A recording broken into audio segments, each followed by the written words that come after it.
It's my first trial. Hello, this is my first trial using Zoom as a method of recording myself, and hopefully I can then upload said recordings to YouTube to share them. So I'm just going to have a quick go. I'm going to start in on one of the sections from the book by Elizabeth Gilbert called Big Magic, which on this screen you're looking at backwards. I think it was this particular segment that prompted me to think, yeah, I agree with her, and here's what I think. And that's the thrust. That's the thrust of really what I want to do. Other people's writings can confirm for us things that we already know and feel. And other people's organized writings within the context of a book can provide us with a very easy framework from which we then get to share our own thinking. I've never had my own thinking organized. You know, will I write a book? Who knows? But my own thinking seems to come to the fore within conversation. And so I'm going to have a conversation here with Liz Gilbert and with you and just see how this feels. It's just a trial at the moment. Okay, so this little segment is called How Ideas Work. This is Liz speaking. I should explain at this point that I've spent my entire life in devotion to creativity. And along the way, I've developed a set of beliefs about how it works and how to work with it that is entirely and unapologetically based upon magical thinking. And when I refer to magic here, I mean it literally, like in the Hogwarts sense. I am referring to the supernatural, the mystical, the inexplicable, the surreal, the divine, the transcendent, the otherworldly.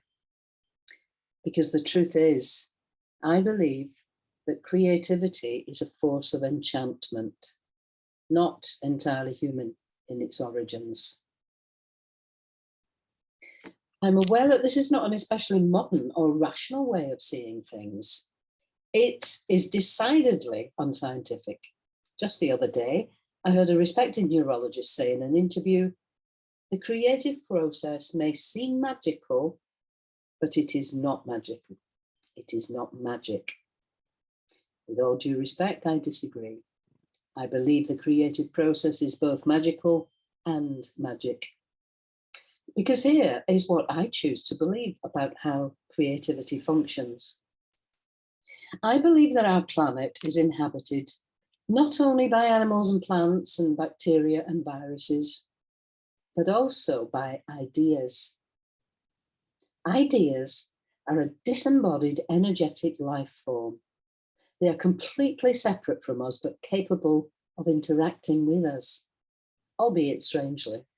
Ideas have no material body, but they do have consciousness, and they most certainly have will. Ideas are driven by a single impulse, which is to be made manifest. And the only way an idea can be made manifest in our world is through collaboration with a human partner. It is only through a human's efforts that an idea can be escorted out of the ether and into the realm of the actual. Therefore, ideas spend eternity swirling around us, searching for available and willing human partners. And I'm talking about all ideas here: artistic, scientific, industrial, commercial, ethical, religious, political. When an idea thinks it has found somebody, say you, who might be able to bring it into the world, that idea will pay you a visit. It will try to get your attention. Mostly, you will not notice. This is likely because you're so consumed by your own dramas, anxieties, distractions, insecurities, and duties that you aren't receptive to inspiration. You might miss the signal because you're watching TV or shopping, or brooding over how angry you are at somebody, or pondering your failures and mistakes, or just generally really busy. The idea will try to weigh you down, perhaps for a few moments, perhaps for a few months, perhaps even for a few years. But when it finally realizes that you're oblivious to its message, it will move on to someone else. But sometimes, rarely but magnificently, there comes a day when you're open and relaxed enough to actually receive something. Your defenses might slacken and your anxieties might ease, and then magic can slip through. The idea, sensing your openness, will start to do its work on you. It will send the universal physical and emotional signals of inspiration. Chills up the arms, the hair standing up on the back of the neck, the nervous stomach, the buzzy thoughts, that feeling of falling into love or obsession. The idea will organize coincidences and portents to tumble across your path to keep your interest keen. You will start to notice all sorts of signs pointing towards the idea. Everything you see and touch and do will remind you of the idea. The idea will wake you up in the middle of the night and distract you from your everyday routine. The idea will not leave you alone until it has your fullest attention. And then, in a quiet moment, it will ask, do you want to work with me? At this point, you have two options for how to respond. Before I read the next segment, which follows on directly from that, I will, stick my own flag in the sand here and say, totally agree with this. I believe, and I think I experience, that everything comes through me as a human, you as a human. It doesn't come out of here. We've been led to believe that everything happens in here, the brain, the mind, the rational part of us is where ideas come from. If we mull things over and over and over in our minds and apply known principles of science and mathematics and logic and reason, everything will sort itself out. But I believe there are plenty of scientists, living and dead, who would attest to the fact that it was only when they stopped wrangling the problem in their minds that solutions would arrive, perhaps after they'd been asleep. Also for artists, I mean, everybody probably now has heard the story of Paul McCartney waking up with the song Yesterday in his mind. And he just had to get it out on the piano. At the time, he was living in someone's room in the home of Jane Asher's parents. It was a small room and all he had was a bed and a piano, pretty much. The piano, he could just get out of bed and be sitting at the piano immediately. And that's what he did the day he woke up with Yesterday. He didn't have any words for it because for him, music always came first. And for a long time, he tried to find what this song was. He thought it was a song that already existed and he just heard it in his dreams. And after time, he discovered that nobody knew this song. Nobody had heard this melody before. So it had to be something he could claim. And that's what he did. However you yourself think of the song Yesterday, it has been described in many, many ways, but up to and including the best pop song ever written by some other luminary in the musical world, who at the minute, his name escapes me. So I believe firmly, totally, completely, that everything comes through us as conduits. And the best thing that we can do is to be open and allow what comes through to tickle us and get our juices flowing. It doesn't mean that we don't have to take responsibility. We are still an instrument, and that instrument needs to be well calibrated. So to be an artist who responds to intuition takes more, I believe, than simply sloshing paint around. Sloshing paint around can be great fun. It can be a wonderful beginning to the process of making a piece of art. But it's not enough in itself. There has to be an idea. There has to be something attached to what we're making. There has to be a why. There has to be a what. And so leaning on intuition and allowing things to come through us does not mean that we don't hone the instrument. So in that example, it behooves us to learn some art principles that will enable us to make whatever intuitive marks we make into something that attracts the human eye, into something that is raised to a better level, something stronger, something that is more capable of being the carrier of the initial inspiration. So we get into partnership. It's all about collaboration.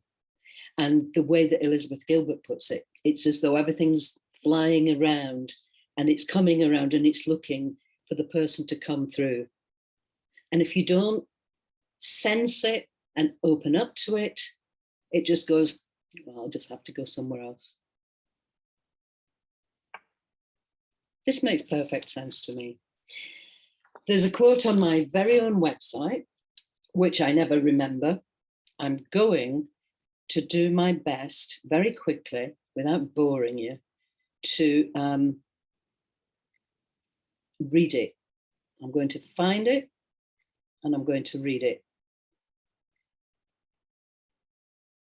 Yeah, it would be great if I could do that. So here it is. It's at the top of my page specifically for artists and creatives on the website.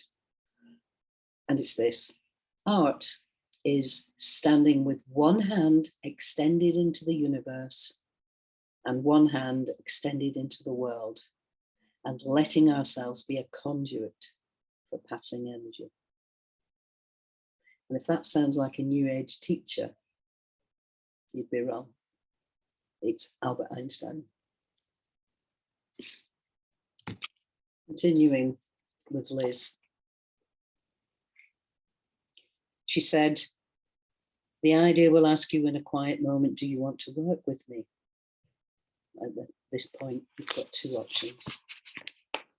What happens when you say no?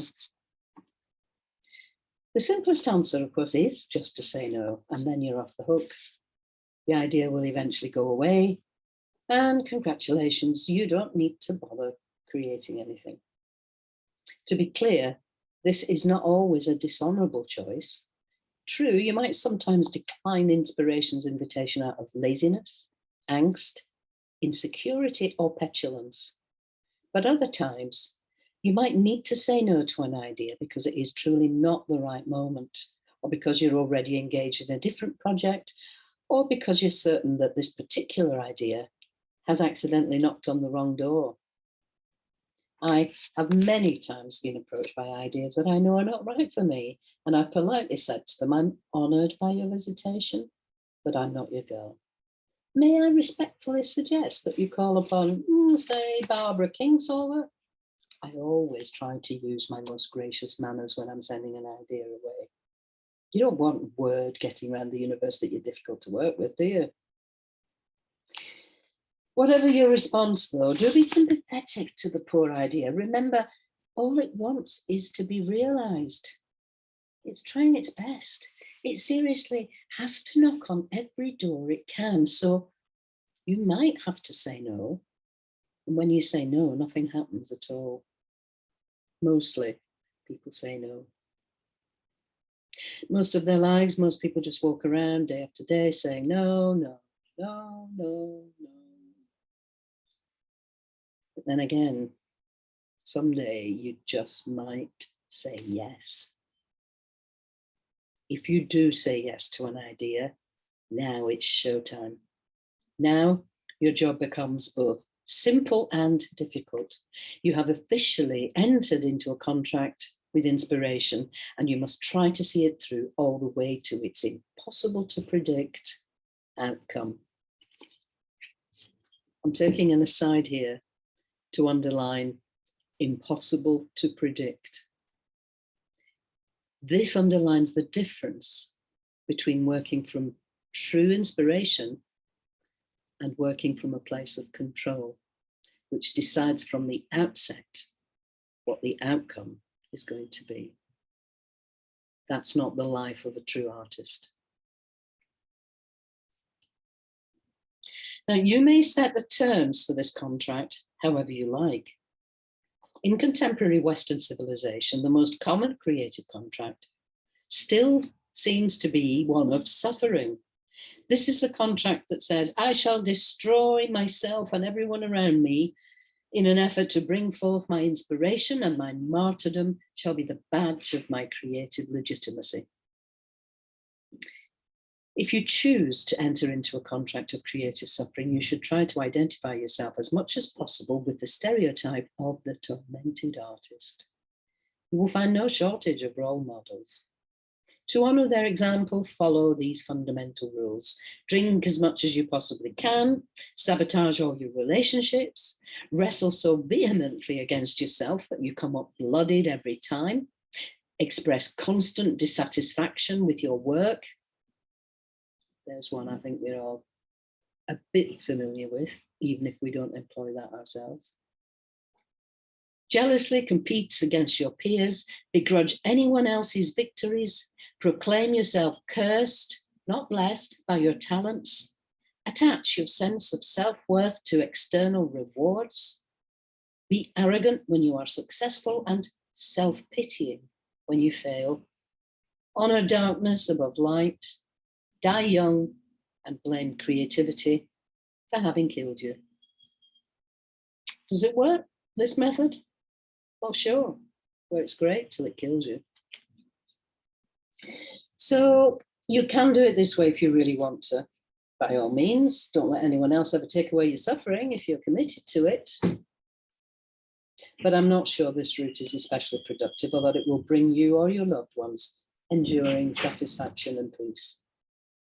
I will concede that this method of creative living can be extremely glamorous, and it can make for an excellent biopic after you die.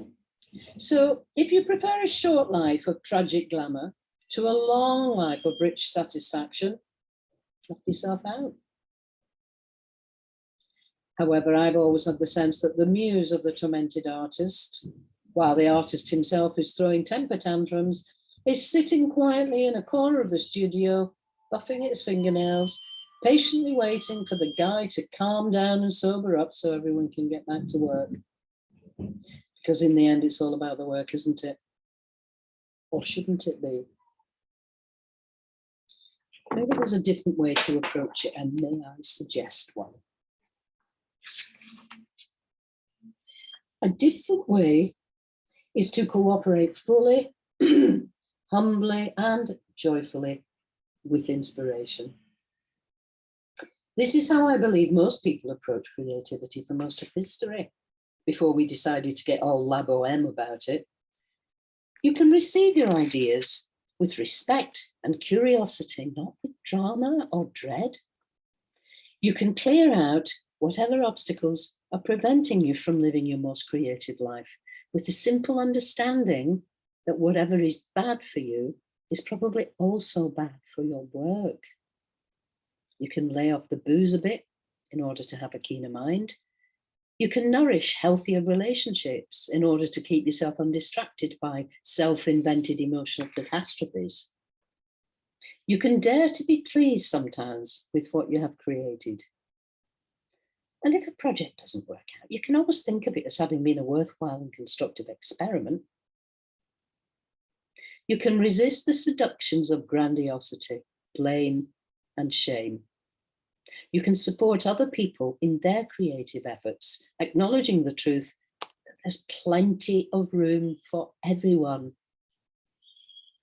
That's worth remembering. Her success does not remove anything from the pool of potential success for me and for you. You can measure your worth by your dedication to your path, not by your successes or failures. This is me again. Dedication to the path. The path is one of exploration, one of not knowing the end from the beginning.